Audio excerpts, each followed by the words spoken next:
आदाब नाजरीन, INN की खबरों में आपका इस्तकबाल है। मैं हूं शौकत अली सूफ़ी। आइए नज़र डालते हैं आज की कुछ अहम खबरों पर। वज़ीर आज़म नरेंद्र मोदी ने आज नोएडा बैनुल अक़वामी हवाई अड्डे ज़ेवर हवाई अड्डे का संग बुनियाद रखा है। इस मौके पर PM मोदी ने कहा कि ज़ेवर हवाई अड्डा राबता आसान बनाएगा। ये UP को बराह रास्त बैनुल अक़वामी मंडियों से जोड़ देगा। किसान फल, सब्जियां, मछली तेज़ी से बरामद कर सकेंगे। मेरठ की खेलों की सनत, आगरा के पीठे को गैर मुल्की बाजार तक पहुंचाना आसान होगा। उन्होंने कहा कि आज़ादी के बाद उत्तर प्रदेश को ताने सुनने पर मजबूर किया गया। कभी गुर्बत का ताना, कभी घोटालों का ताना, कभी खराब सड़कों का ताना, कभी माफिया का ताना। इससे कबल रियासत उत्तर प्रदेश के वज़ीर आला योगी आदित्यनाथ ने कहा था कि जिन्ना के पैरोकारों ने गन्ने की मिठास में कड़वाहट मिला दी थी। गन्ने की मिठास को बैनुल अक़वामी सतह पर ले जाने के लिए एयरपोर्ट बहुत अहम होगा। जबकि शहरी हवाबाजी के वजीर ज्योतिरादित्य सिंधिया ने कहा कि जीवर के लोगों की आंखों में एक नई चमक नजर आ रही है। एक ख्वाब था जो सच होने जा रहा है। PM मोदी इस ख्वाब को पूरा करने के अपने अज़्म को पूरा करने जा रहे हैं। वज़ीर आज़म का ख्वाब था कि एशिया का सबसे बड़ा एयरपोर्ट बनाया जाए।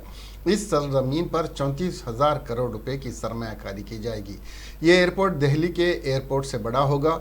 जीवीआर को सड़क, रेल और मेट्रो से भी जोड़ा जाएगा। हवाई अड्डा नोएडा, गाज़ियाबाद और उसके अतराफ़ की तरक्की का बाज़ बनेगा। 1 लाख नौकरियां पैदा होंगी। इससे पहले मुल्क में सिर्फ 74 हवाई अड्डे थे। अब ये 136वां हवाई अड्डा बन गया है। कर कमलों द्वारा संपन्न हुआ। उत्तर प्रदेश देश के सबसे कनेक्टेड क्षेत्र में परिवर्तित हो रहा है। यहां पश्चिमी यूपी में भी लाखों करोड़ रुपए के प्रोजेक्ट पर तेजी से काम चल रहा है। रैपिड रेल कॉरिडोर हो, एक्सप्रेस वे हो, मेट्रो कनेक्टिविटी हो, पूर्वी और पश्चिमी समंदर से यूपी को जोड़ने वाले डेडिकेटेड फ्रेट कॉरिडोर हो, ये आधुनिक होते उत्तर प्रदेश की नई पहचान बन रहे हैं। आजादी के इतने सालों तक तो उत्तर प्रदेश को ताने सुनने के लिए मजबूर कर दिया गया था। कभी गरीबी के ताने, कभी जात पात की राजनीति के ताने, कभी हजारों करोड़ रुपयों के घोटालों के ताने, कभी खराब सड़कों के ताने, कभी उद्योगों के अभाव के ताने, कभी ठप पड़े विकास के ताने, कभी अपराधी माफिया और राजनीति के गठजोड़ के ताने। यूपी के कोटि कोटि सामर्थ्यवान लोगों का यही सवाल था कि क्या वाकई कभी यूपी की एक सकारात्मक छवि बन पाएगी। तेलंगाना सेक्रेटेरिएट में वाक़ मस्जिद मोतमदी और मस्जिद हाशमी दोनों मसाजिद की तामीरात नौ का जुमेरात के रोज़ शेखुज्जा में जामे निज़ामिया हैदराबाद मौलाना मुफ्ती खलील अहमद के हाथों संग बुनियाद रखा गया। उनके हमरा मुफ्ती गियासुद्दीन, हाफिज़ पीर शब्बीर अहमद भी मौजूद थे। इससे कबल मस्जिद मोतमदी के मुकाम पर मौलाना मुफ्ती खलील अहमद की इमामत में नमाज ज़ोहर बा जमात अदा की गई।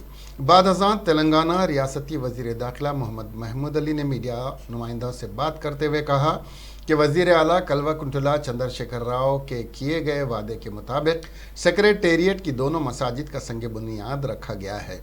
उन्होंने कहा कि सेक्रेटेरिएट की दोनों मसाजिद शानदार तर्ज पर बनाई जाएंगी। इस सिलसिले में चंद माह कबल मसाजिद के जो तुर्की डिज़ाइन पेश किए गए थे उन्हीं के मुताबिक मसाजिद की तामीर की जाएगी। वज़ीर मौसूफ ने कहा कि KCR ने मुसलमानों से जो वादा किया है कि वो दोनों मसाजिद को उसी मुकाम पर शानदार तर्ज पर तामीर किया जाएगा, उसको पूरा किया जा रहा है। उन्होंने बताया कि सेक्रेटेरिएट की मसाजिद 700 गज पर मुश्तमिल थीं, मगर केसीआर ने दोनों मसाजिद के लिए 1500 गज ज़मीन मुख्तस की है, जिसमें बैक वक्त सैकड़ों अफराद नमाज अदा कर सकते हैं। अलावाजी मस्जिद के बाहर खुली जगह में मज़ीद सैकड़ों अफराद नमाज अदा कर सकते हैं। वज़ीर मौसूफ ने कहा कि बड़ी मस्जिद के वज़ू खाने के ऊपर मस्जिद के इमाम के लिए एक मकान भी तामीर किया जा रहा है, ताकि उन्हें क़याम की सहूलत हो और नमाजें और दीगर इबादत वक्त मुक़र्ररा पर अदा हों। ख़वातीन को नमाज अदा करने के लिए बड़ी मस्जिद में इंतज़ाम किया जा रहा है, ताकि ख़वातीन को नमाज अदा करने की सहूलत दस्तियाब हो। वज़ीर मौसूफ ने कहा कि मसाजिद की तामीर के लिए जुमला 2 करोड़ 90 लाख रुपये मुख्तस किए गए हैं। फ़िल वक्त 1 करोड़ रुपये जारी किए गए हैं, बाकी 1 करोड़ 90 लाख रुपये जल्द ही जारी किए जाएंगे। मौसूफ मोहम्मद महमूद अली ने कहा कि केसीआर एक सेकुलर लीडर हैं, उन्होंने आज तक जो भी वादे किए हैं उनको पूरा किया है। मोहम्मद महमूद अली ने कहा कि अवाम की सहूलत के लिए मसाजिद की तामीर की जा रही है, ताकि मसाजिद में 5 औक़ात की नमाज जुमा अदा हो, नमाज तरावी और ईदैन की नमाजें पाबंदी के साथ अदा की जा सकें। वज़ीर मौसूफ ने कहा कि तेलंगाना सेक्रेटेरिएट की दोनों मसाजिद मुल्क भर में मुनफरद और मिसाली मुकाम हासिल करेंगी, क्योंकि मुल्क भर की किसी भी सेक्रेटेरिएट में इस तर्ज की मसाजिद मौजूद नहीं हैं। वज़ीर दाखिला ने शानदार मसाजिद की तामीर और खतीर बजट की फराहमी पर वज़ीर आला कल्वाकुंटला चंद्रशेखर राव का शुक्रिया अदा किया। आखिर में कहा कि रियासत में जो अक़लियती मसाइल दरपेश हैं उनको भी हल किया जाएगा।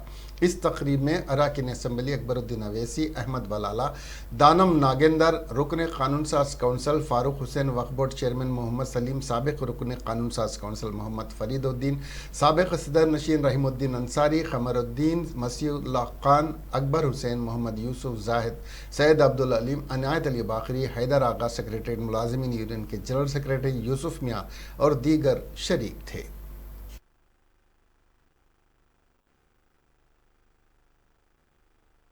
सेक्रेटेरिएट के 2 मस्जिदें, मस्जिद मोतमदी और मस्जिद हाशिमी, दोनों मस्जिदों का फाउंडेशन डाला गया, क्योंकि हम सेक्रेटेरिएट जब डिमोलिश किया गया था कि मस्जिदें भी थोड़े डैमेज हो चुके थे। अब उसको नए तरीके से साबिक़ा मस्जिदों को अच्छी तरीके से बनाया जा रहा है। उसके लिए आज मुफ्ती खलील अहमद साहब, जो हमारे बहुत बड़े मुफ्ती है जामिया निज़ामिया के, उनके हाथों से फाउंडेशन डाला गया। हमारे बहुत से सियासी कायदीन भी मौजूद थे, जिसमें ख़ास तौर से हमारे अकबरुद्दीन अवैसी साहब भी, बलाला साहब भी थे, और हमारे भी बहुत से लीडर्स यहाँ मौजूद थे, जिसमें हमारे सलीम साहब, हमारे वक्फ बोर्ड के चेयरमैन साहब, हमारे माइनॉरिटी प्रेसिडेंट साहब मुजीब साहब, और बहुत से हमारे TRS के कायदीन भी आए थे। हमारे CM साहब का एक ही मकसद था, मस्जिदें अच्छी बनना चाहिए, और दोनों मस्जिदों के लिए 2 करोड़ 95 लाख रुपए का बजट सैंक्शन किया गया है, और इंशाल्लाह बहुत जल्द एक हफ्ते में काम शुरू किया जाएगा और मस्जिदें बहुत अच्छी बनाएंगी। ये मस्जिदें CM साहब का इरादा ये था, जिस तरह हम सेक्रेटेरिएट अच्छी बना रहे हैं, मस्जिद भी उसी तरीके से होना चाहिए। लोग ख़ास तौर से मस्जिद देखने भी आना चाहिए, मस्जिद में इबादत कर रहे हैं। और इसमें ख़ास बात ये रही, साबिक़ा में जो सेक्रेटेरिएट की मस्जिद थी, सेक्रेटेरिएट के कंपाउंड वाल के अंदर थी, तो उसमें होता ये था कि लोगों को आने के लिए मुश्किलात होते थे, पर ये जो है बिल्कुल लबे सड़क आ रही है। और CM साहब का भी इरादा यही था कि, और हमारे उलमाओं का भी है, जिस जगह मस्जिद है वहीं बनना चाहिए। जहाँ पर कब तक कंप्लीट होंगी साहब? 1 साल के अंदर कंप्लीट हो जाएगी इंशाल्लाह। एक वायदा है हमारा भी, CM साहब का भी, सेक्रेटेरिएट का इफ्तिताह से पहले मस्जिदों में अज़ान गूंजना चाहिए, मंदिर में घंटे बजना चाहिए।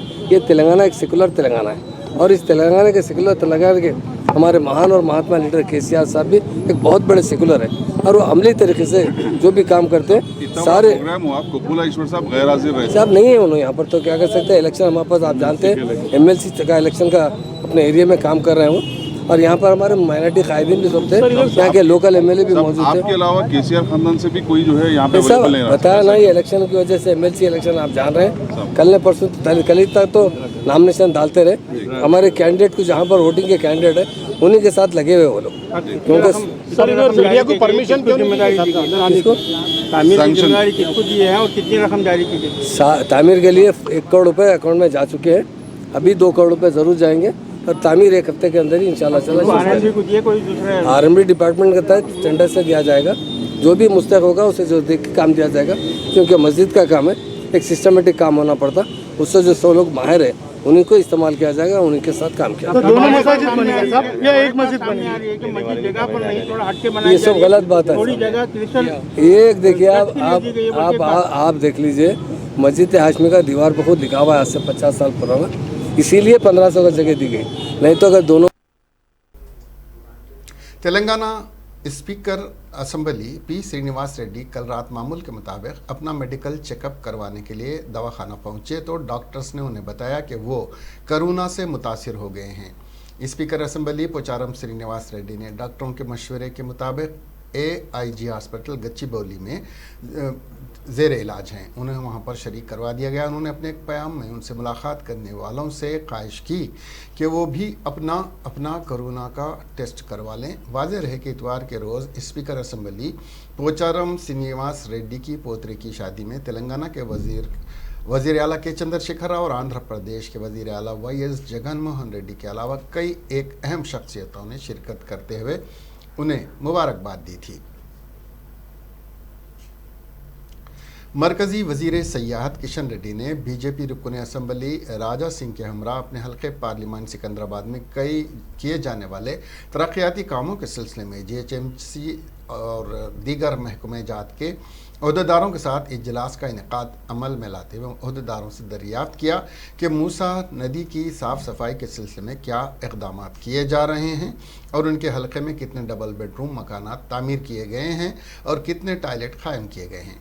शाहराहों और ब्रिजेस के तामीरी काम किन किन इलाका जात में किए जा रहे हैं, इसकी तफसीलात हासिल करते हुए मरकज़ी वज़ीर सयाहत किशन रेड्डी ने अहदेदारों पर मकानात की तामीरी कामों को लेकर बरहमी का इजहार करते हुए कहा कि अहदेदारों को चाहिए कि वो अपने फ़राइज़ की बेहतर अंदाज में अंजाम दही करें, ना कि सियासी दबाव के तहत काम करें। GHMC अहदेदारों ने मरकज़ी वज़ीर किशन रेड्डी को इस बात से वाकिफ़ करवाया कि सिकंदराबाद पार्लिमानी हल्के में 1000 मुकामात की निशानदेही करते हुए टॉयलेट तामीर किए जा रहे हैं और बड़े पैमाने पर डबल बेडरूम मकानात तामीर किए जा रहे हैं। दानम नागेंद्र रुकन असम्बली ने कहा कि वो बीजेपी कारपोरेटर की जानिब से GHMC ऑफिस में किए गए हमले की पुरजोर मजम्मत करते हैं। उन्होंने कहा कि बीजेपी कारपोरेटर्स को उसके लिए माफ़ी मांगनी चाहिए। दानम नागेंद्र रुकन असम्बली ने अपने हल्के में शादी मुबारक और कल्याणा लक्ष्मी के चेक्स तकसीम करने के बाद ये बातें कहीं। दानम ने कहा कि सारे मुल्क की किसी भी रियासत में शादी मुबारक और कल्याणा लक्ष्मी तर्ज की स्कीमें नहीं हैं। उन्होंने कहा कि स्कीमें मुसलसिल जारी रहेंगी। नागेंद्र ने कहा कि अब तक उनके हल्के में इस स्कीम के तहत 20 करोड़ रुपए तकसीम किए जा चुके हैं। उन्होंने कहा कि रियासत में माली मुश्किलात के बावजूद चीफ मिनिस्टर के चंद्रशेखर राव फलाही स्कीमात को जारी रखे हुए हैं।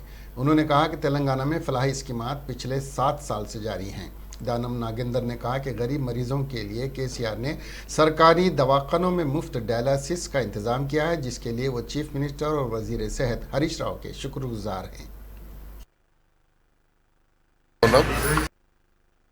ఇది నిరంతరం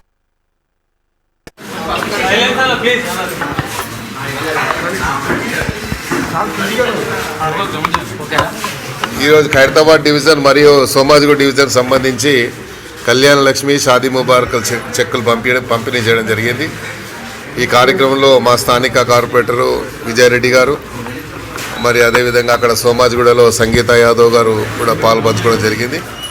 ప్రత్యేకంగా ఈ కార్యక్రమం మీరు చూస్తూ ఉన్నారు, ప్రత్యేకంగా మీడియా ద్వారా కూడా పెద్ద సంఖ్యలో ప్రచారం జరుగుతూ ఉంది। షాదీ ముబారక్ కానీ కళ్యాణ లక్ష్మి కానీ ప్రత్యేకంగా గౌరవ ముఖ్యమంత్రి గారు KCR గారు ప్రవేశపెట్టినటువంటి ప్రతి సంక్షేమ కార్యక్రమం నిరంతరం ఎన్ని సమస్యలు వచ్చినా ఎన్ని రకాలుగా ఇబ్బందులు వచ్చినా నిరంతరంగా కొనసాగించేటువంటి కార్యక్రమంలో భాగంగా ఇప్పటి వరకు నేను అనుకుంటాను మా నియోజకవర్గంలోనే ఖైరతాబాద్లోనే మేము దగ్గర ఒక 20 కోట్ల పైచులకు విజయరెడ్డి గారు గతంలో పంచుంటారు, ఇప్పుడు కూడా పంచుతూ ఉన్నాం। ఇది నిరంతర ప్రక్రియ, ఇది ఒక రోజుతో అయ్యేది కాదు, లేకుంటే ఒక సంవత్సరంతో అయ్యేది కాదు। ఈ కార్యక్రమాన్ని ముఖ్యంగా ముఖ్యమంత్రి గారు ప్రవేశపెట్టడం, ఇదే కాకుండా మరి మీరు మొన్న చూశారు కొత్త రేషన్ కార్డుల విషయంలోనే కానీ మరి మిగతా కార్యక్రమాల విషయంలో కానీ ఏదైనా సరే మరి నిన్న కూడా మరి ప్రత్యేకంగా ఆర్థిక మంత్రి గారు మరి హెల్త్ మినిస్టర్ గారు హరీష్ రావు గారు చెప్పడం జరిగింది। ఈ రాష్ట్రంలో ఇతర రోగాలతో బాధపడుతున్నటువంటి వారికి ప్రత్యేకంగా గుండె నొప్పితో కానీ లేకుంటే కిడ్నీస్ ప్రాబ్లంతో కానీ డయాలసిస్ సెంటర్స్ అన్ని కూడా పెట్టి పేద ప్రజలకు ఉచితంగా ఇచ్చేటువంటి కార్యక్రమం. అంటే ఈ రాష్ట్రంలో ఉన్నటువంటి ప్రజల యొక్క ఆలోచన, ప్రజల యొక్క ఇబ్బందులను దృష్టిలో ఉంచుకొని ప్రభుత్వము నిరంతరంగా అంటే ప్రజల పక్షాన ఉండేటువంటి ఒక పక్షపాతిగా ప్రజల యొక్క ఇబ్బందులని నిరంతరం పర్యవేక్షిస్తూ मुकामी इदारा जात के तहत मुनक्किद होने वाले 12 MLC नशिस्तों के लिए पर्चे नामजदगियों की तहकीक के बाद ज़राए के मुताबिक TRS के 5 उम्मीदवारों का बिला मुकाबला इंतखाब अमल में आ चुका है, लेकिन उनका सरकारी तौर पर ऐलान कल पर्चे नामजदगियाँ वापस लेने की आखिरी तारीख के बाद रिटर्निंग ऑफिसर बाज़ाब्ता ऐलान करेंगे। जिन 5 TRS उम्मीदवारों को बिला मुकाबला मुंतखब होने में हुए हैं उनमें निज़ामाबाद से के कविता, महबूब नगर से सत्यनारायण रेड्डी, दामोदर रेड्डी, रंगा रेड्डी से महेंद्र रेड्डी और राजू शामिल हैं। बाकी 7 MLC नशिस्तों पर 10 दिसंबर को रायदही का इनेकाद अमल में आएगा और 14 दिसंबर को वोटों की गिनती करने के बाद नताइज जारी किए जाएंगे। निकाल दिया। रियासत भर में सदर तेलंगाना प्रदेश कांग्रेस कमेटी और रुकने पार्लियामेंट रेवंत रेड्डी की हिदायत पर किसानों से अनाज की खरीदी का मुतालबा करते हुए कांग्रेसी कायदीन मुसलसिल दूसरे रोज़ भी वरंगल, खम्मम, सिद्दीपेट, नलगुंडा, संगारेड्डी और कई अजला में न सिर्फ रैलियां निकालें बल्कि डिस्ट्रिक्ट कलेक्टर्स को मेमोरेंडम भी हवाले किए। दूसरी तरफ रियासत के किसानों ने जगतियाल, वरंगल, निज़ामाबाद, करीमनगर की कौमी शहरहाओं के पास धरना मुनज़्ज़म करते हुए हुकूमत से मुतालबा किया कि फौरी तौर पर धान की खरीदी के लिए IKP सेंटर का क़याम अमल में लाएँ। तेलुगु देशम पार्टी के कौमी सदर और आंध्र प्रदेश के साबिक चीफ मिनिस्टर चंद्रबाबू नायडू ने तबसरा किया कि वज़ीर आला YS जगन मोहन रेड्डी का तकब्बुर अवाम के लिए लानत बन गया है। जुमेरात को मीडिया से बात करते हुए उन्होंने इल्ज़ाम आयद किया कि हुकूमत ने इसकी परवाह नहीं की कि हालांकि उससे पहले से मालूम था कि शदीद बारिश होगी। अपोजिशन लीडर ने कहा कि जानी नुकसान हुकूमत की गैर जिम्मेदारी के बायस हुआ। नायडू ने कहा कि हुकूमत की कारकर्दगी का इस बेमिसाल वक्त पर पता चल जाएगा और सवाल किया कि पंचा और अनामिया प्रोजेक्टों में सैलाब के बारे में हुकूमत को चौकस क्यों नहीं किया गया। वो इस बात पर नाराज़ थे कि प्रोजेक्ट के गेट लगाने के लिए रकम खर्च नहीं की गई और इल्ज़ाम लगाया कि अनामिया और पंचा प्रोजेक्ट को नाक़िस मेयार के मटेरियल से तामीर किया गया है। अपोजिशन रहनुमाओं का कहना है कि कुदरती आफात को कम ना समझा जाए और उनका कहना था कि अगर मौसर तरीके से निपटा जाए तो जानी नुकसान को कम किया जा सकता था। मालूम हुआ कि चंद्रबाबू नायडू ने सैलाब से मुतासिरा लोगों के मसाइल जानने के लिए कड़पा और चित्तूर अजला के सैलाब ज़दा इलाकों का 2 दिन तक दौरा किया है। उन्होंने लोगों को हुकूमत की तरफ से मुआवजा फराहम करने तक उनकी तरफ से लड़ने का यकीन दिलाया। प्रत्येक రాష్ట్ర ప్రజలందరికీ కూడా నా నమస్కారాలు। మొన్న నిన్న 2 రోజులుగా ముంపు ప్రాంతాల్లో పర్యటించాను। మొన్నంతా కడప జిల్లాలో తిరిగాను। నిన్న చిత్తూరు జిల్లాలో తిరుపతి ప్రాంతంలో తిరిగాను। ఇవన్నీ చూసిన తర్వాత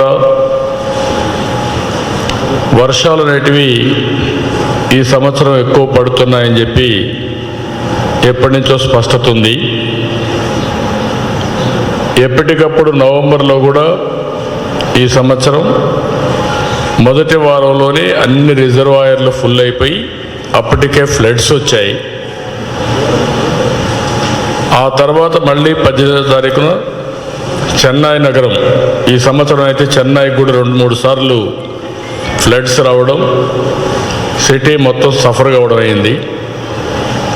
దాని అనుభవంతో మళ్ళీ చిత్తూరు, నెల్లూరు, కడప ప్రత్యేకంగా ఎక్కువ డ్యామేజ్ అవుతుంది। चीफ मिनिस्टर जगन मोहन रेड्डी पर चंद्रबाबू नायडू की तनकीद करने के बाद आंध्र प्रदेश के रियासती शहरी सप्लाई के वजीर कोडाली नानी ने कहा कि chief minister YS Jagan Mohan Reddy ने सैलाब से होने वाले नुकसान पर फौरी रद्द अमल जाहिर किया है। और उनकी मदद के लिए इक़दाम किए हैं। जुमेरात को एक असम्बली मीडिया पॉइंट पर बात करते हुए उन्होंने कहा कि वज़ीर आला हुक्काम के साथ वक्तन फ़वक्तन जायज़ा ले रहे हैं। वज़ीर इस बात पर नाराज़ हुए कि चंद्रबाबू झूठे इल्ज़ामात लगा रहे हैं। कोडाली नानी ने इस बात पर नाराज़ हुए कि चंद्रबाबू अपनी बीवी का नाम लेकर हमदर्दी हासिल करने की कोशिश कर रहे हैं। सियासी मक़ासिद के लिए बीवी का नाम बीच में लाना नाइंसाफ़ी है। नानी ने कहा कि वज़ीर ने मज़ीद कहा कि चंद्रबाबू किसी तरह सियासी फ़ायदा हासिल करना चाहते हैं और बग़ैर इल्म के बोल रहे हैं। उन्होंने कहा कि नायडू मीडिया के ज़रिए अपनी भुवनेश्वरी की छवि को दागदार बना रहे हैं। कोडाली नानी ने मजीद कहा कि सोनिया गांधी से लेकर चंद्रबाबू और लोकेश तक हर एक को जिन्होंने जगन मोहन रेड्डी को हिरासान किया, लोगों की तरफ से शदीद रद्द-ए-अमल का इजहार किया गया। जूनियर NTR से मुतालिक इल्ज़ामात पर बात करते हुए नानी ने वाज़ेह किया कि वो chief minister YS Jagan Mohan Reddy के अलावा किसी की बात नहीं सुनेंगे। आंध्र प्रदेश असम्बली इजलास में SC, ST, BC और अक़लियती बहबूद पर असम्बली में मुबाहिस किए गए। इस मौजू पर ईवान में बात करते हुए डिप्टी चीफ मिनिस्टर अमजद बाशा ने कहा कि मुसलमानों को 4% तहफ़्फ़ुज़ात फ़राहम किए गए और फ़ीस रियम्बर्समेंट भी फ़राहम किया गया ताकि मुसलमानों को आला तालीम हासिल करने का मौका मिले। उन्होंने आन जहानी YS राजशेखर रेड्डी की मुसलमानों की तरक्की के लिए पहल करने पर सिताइश की। अमजद बाशा ने कहा कि रियासत की अक़लियतें दूसरी बरादरियों से पीछे हैं। बाशा ने कहा कि YSR ने मुसलमानों के लिए 4% रिजर्वेशन दिया है, जबकि चंद्रबाबू नायडू ने कर्ज अदायगी के नाम पर ख़वातीन को धोखा दिया। अमजद बाशा ने बताया कि हुकूमत ने वक्फ बोर्ड की अराजियात को कंप्यूटराइज्ड कर दिया है और बकाया जात अदा कर रहे हैं। उन्होंने कहा कि हुकूमत एग्री गोल्ड के मुतासरीन को मुआवजा फराहम कर रही है, जिसमें अक़लियतें भी मुतासिर हुई हैं। అది మన రాష్ట్రం అని మనం గర్వంగా చెప్పుకోవాల్సిన అవసరం కూడా ఎంతైనా ఉంది అధ్యక్ష. ఎందుకంటే అధ్యక్ష, ఈ రాష్ట్రంలో మైనారిటీల అభివృద్ధి కావాల్సిన విద్య, ఉపాధి మరి రాజకీయ సాధికారతకు చిత్తశుద్ధితో కృషి చేసిన వారిలో ఆద్యులు దివంగత ముఖ్యమంత్రి డాక్టర్ YS రాజశేఖర రెడ్డి గారు అయితే మరి తండ్రికి తగ్గ తనయుడుగా తండ్రి కంటే 4 అడుగులు ముందుకేసి మరి 100% పరిపూర్ణత కల్పించిన ఏకైక నాయకుడు ఈ దేశంలో ఎవరన్నా ఉన్నారంటే అది మన ప్రియతమ ముఖ్యమంత్రి శ్రీ YS జగన్మోహన్ రెడ్డి గారిని గర్వంగా చెప్పుకోవాల్సిన అవసరం కూడా ఎంతైనా ఉంది అధ్యక్ష. మరి అదేవిధంగా అధ్యక్ష, దివంగత ముఖ్యమంత్రి డాక్టర్ YS రాజశేఖర రెడ్డి గారు అధ్యక్ష ఆనాడు పాదయాత్రలో మైనార్టీలు వెనుకబాటుతనానికి కారణాలు ఆ రోజు చూశారు అధ్యక్ష. మరి వాళ్ళలో విద్య లేకపోవడం వల్లనే మరి వాళ్ళందరికీ వెనుకబాటుకు గురి అయ్యారని మరి ఆలోచించి మరి మహనీయులు డాక్టర్ BR అంబేద్కర్ గారి ఆశయాలు అయితే ఏమి, మరి అదేవిధంగా మహాత్మా జ్యోతిరావు పూలే గారి ఆశయాలు అయితే ఏమి, మరి అదేవిధంగా మౌలానా అబుల్ కలాం ఆజాద్ గారి ఆశయాలను మరి ఆయన కొనసాగిస్తూ మరి అదేవిధంగా आंध्र प्रदेश के विशाखापट्टनम में एक मोहलिक सड़क हादसा पेश आया, जहां 3 टाउन सर्कल इंस्पेक्टर कन्नम ईश्वर राव की एडंडा जंक्शन पर वाक़ हादसे में मौत हो गई। उस वक्त हादसा पेश आया, एक नामालूम गाड़ी पुलिस की कार से टकरा गई। पुलिस ने बताया कि 3 टाउन सर्कल इंस्पेक्टर कन्नम ईश्वर राव रात की गश्त से घर जा रहे थे कि उन्हें दूसरी गाड़ी ने टक्कर मार दी।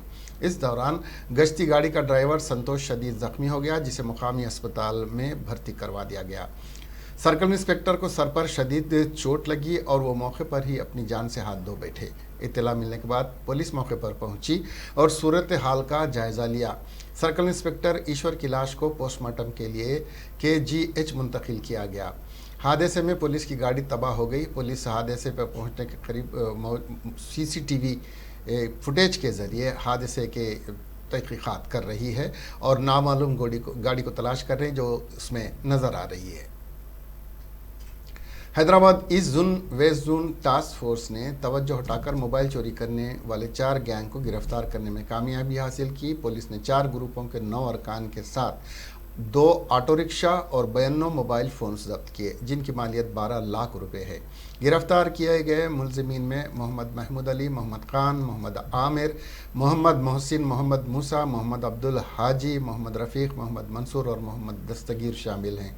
कंचनबाग, दबीरपुरा, चंद्रायनगुट्टा, कालापत्थर, रायदुर्ग, मैलारदेवपल्ली, माधापुर, मीर चौक, सनत नगर और अफजलगंज पुलिस स्टेशन की हदूद में इन लोगों ने चोरियां की, जिनके खिलाफ इन पुलिस स्टेशनों में मामले दर्ज किए गए। यह गैंग माजी में भी कई वारदातों में मुलविस रही है। कमिश्नर पुलिस अंजनी कुमार ने एक सहाफती कॉन्फ्रेंस में इस मामले की तफसीलात से वाकिफ करवाया।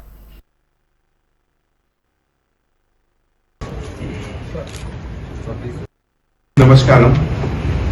Hyderabad city police task force south zone and east zone team కలిసి ఒక ఆపరేషన్ లో 4 cell phone theft gangs consisting of total 9 persons కి అరెస్ట్ జరిగింది. అరెస్ట్ తర్వాత ఇప్పటివరకు 92 సెల్ ఫోన్స్ కి రికవరీ కూడా జరిగింది. అండ్ ఈ ప్రాసెస్ లో 2 ऑटोज की सीजर पूरा జరిగింది. ఈ entire operation south zone east zone task force team along with Kanchanbag, Chandrayangutta, Dabirpura and Afzalganj police station all put together basically attention diversion gang, and they have committed offences in Hyderabad, Cyberabad. ఇప్పటివరకు 19 cases కి details మనకి వచ్చింది. And total worth of seizure is రఫ్లీ 12 lakh. Gang member description: senior member Mohammed Mahmood Ali, age 24 years, resident of Hafeez Baba Nagar. Rachakonda special operation team ने एक मुस्तनद इत्तला पर कार्रवाई करते हुए 1820 किलोग्राम गांजे को जब्त किया। ये बात commissioner of police Rachakonda Mahesh Muralidhar Bhagwat ने मीडिया से बात करते हुए बताई। उन्होंने कहा कि चीफ मिनिस्टर के चंद्रशेखर राव के हुक्म के मुताबिक मंशियात के खिलाफ पुलिस सख्त इकदाम कर रही है। आंध्र प्रदेश और उड़ीसा के बॉर्डर से यह गांजा ले जाया जा रहा था, जिसे पुलिस ने हैदराबाद में रोक लिया। जब्त किए गए गांजे की कीमत 3 करोड़ 7 लाख रुपए है। कमिश्नर ने कहा कि महाराष्ट्र से ताल्लुक़ रखने वाले संजय लक्ष्मण शिंदे इस मामले का अहम मुलजिम है, जो इस वक्त मफरूर है। महेश भागवत ने बताया कि इस मामले में अब तक 5 लोगों को गिरफ्तार किया गया है। लक्ष्मण शिंदे माजी में भी कई गैर कानूनी मामलों में मुलविस रहा है। गिरफ्तार किए गए अफराद उसके रिश्तेदार बताए जाते हैं। पुलिस ने मुलजिमीन को अब्दुल्लाहपुर मेट में गिरफ्तार किया। कमिश्नर ने बताया कि अब तक रचाकुंडा पुलिस ने 5000 किलो गांजा जब्त किया और 31 मुलजिमीन पर पीडी एक्ट दर्ज किया है। ఈ ఆంధ్ర ఒరిస్సా బార్డర్లో ఉన్న సిలేరు ఏజెన్సీ ఏరియా నుంచి మహారాష్ట్ర ఉస్మానాబాద్ జిల్లా అక్కడ అది ట్రాఫికింగ్ అవుతున్నాయి. ఆ గ్యాంగ్లో మొత్తం 6 ఉంటే 5 మనం పట్టుకొని ఈ 1820 కేజీ గాంజాయి, ఈ లారీ, తర్వాత ఒక Maruti Swift Dzire car, 41,000 cash, 7 mobile phones, మొత్తం 3 కోట్లు 7,93,000 విలువ ఉన్న। आमतौर पर छोटे बच्चे पुलिस को देखकर खौफजदा हो जाते हैं और पुलिस से दूर रहने की कोशिश करते हैं, लेकिन आंध्र प्रदेश कर्नूल ज़िले के पेड्डाकोडू बोरू गांव के प्राइमरी स्कूल के 2 तलबा पुलिस स्टेशन पहुंचे और कमसीन हनुमंतु ने पुलिस को बताया कि उसके दोस्त ने उसका पेंसिल ले लिया है। जवाब में दोस्त ने कहा कि पेंसिल के बदले उसने पेंसिल की नोक ली है। दोनों ने पुलिस को अपना वाक़या सुनाया। कमसीन हनुमंतु ने पेंसिल चोरी करने वाले साथी दोस्त के खिलाफ शिकायत दर्ज करने और गिरफ्तार करते हुए जेल भिजाने की पुलिस से ख्वाहिश की। कमसिन बच्चों के इस वाक़े से पुलिस भी हैरान हो गई और लुत्फानंदोज हो रही थी और दोनों दोस्तों को फिर समझा बुझाकर वहां से रवाना कर दिया।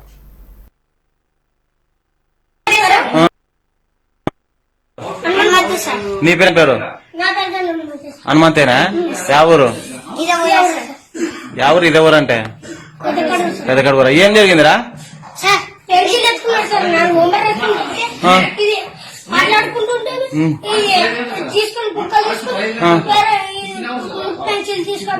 పెన్సిల్ తీసుకుపోయినాడా?